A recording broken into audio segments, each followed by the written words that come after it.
Assalamualaikum warahmatullahi wabarakatuh. Halo semuanya, perkenalkan nama saya Dava Firmansyah. Kali ini saya akan menjelaskan materi tentang pemberontakan Andi Aziz dan RMS. Berikut saya akan menjelaskan materi tentang pemberontakan Andi Aziz dan pemberontakan RMS. Pemberontakan Andi Aziz. Pemberontakan ini berlangsung di ujung pandang pada tanggal 5 April 1950.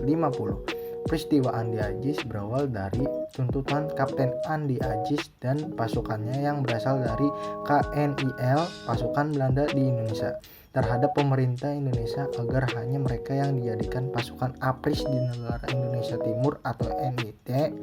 Tujuannya ingin mempertahankan negara Indonesia Timur. Andi Aziz dibantu oleh Sultan Hamid II dan Belanda. Yang selanjutnya ada latar belakang pemberontakan RMS. Peristiwa RMS ini terjadi pada tahun 1950.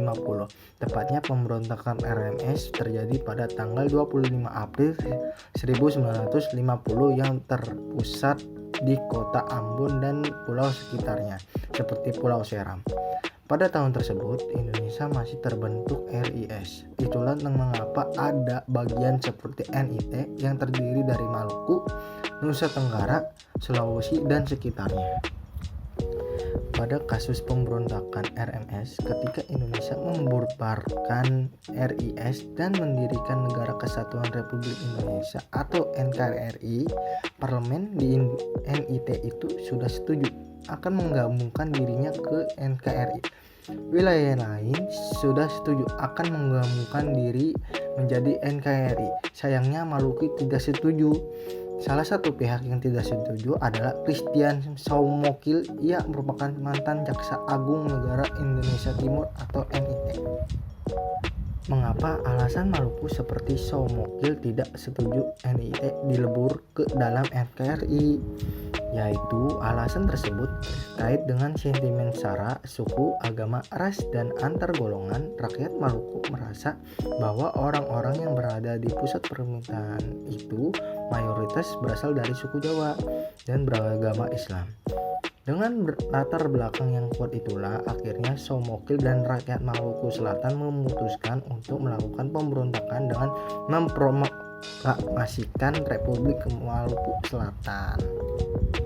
Tokoh pemberontakan RMS yang pertama, tokoh yang menggagas terbentuknya RMS, Johannes Alvarez Moussaman. Yang kedua, ada proklamator RMS yaitu Johannes Hermanus Mahudu.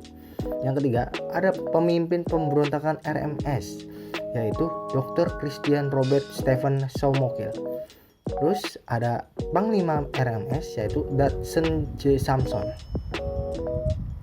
Upaya penyelesaian pemberontakan RMS yaitu yang pertama memproklamasikan Republik Maluku Selatan pada tanggal 25 April 1950.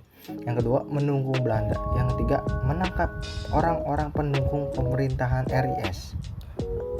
Upaya penumpasan pemberontakan RMS melalui jalur diplomasi yaitu jalan diplomasi antara Dr. Johannes Sulaiman, seorang politisi sekaligus dokter asal Maluku yang mewakili NKRI untuk meyakinkan rakyat Maluku Selatan, dan Dr. Soumokil.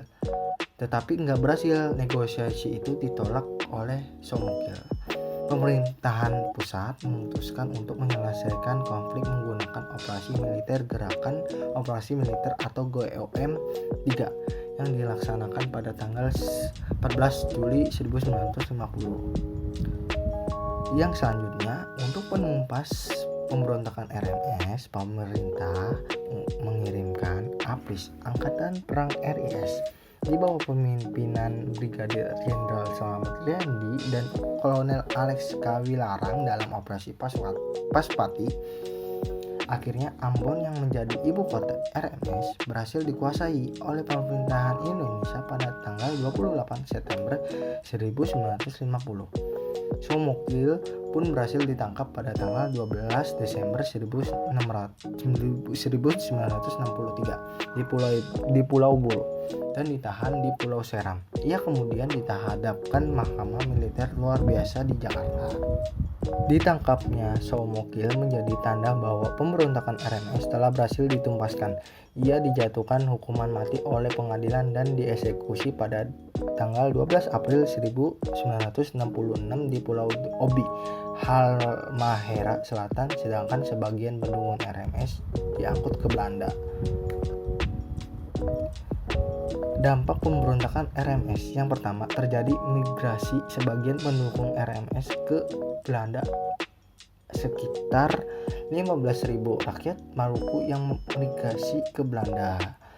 Yang kedua, gerakan RMS muncul kembali dengan mengajukan tuntutan kepada pemerintahan Indonesia melalui pengadilan dan di Den Haag, Belanda, tentang pelanggaran hak asasi manusia yang pernah dilakukan pemerintahan Indonesia terhadap aktivis RMS.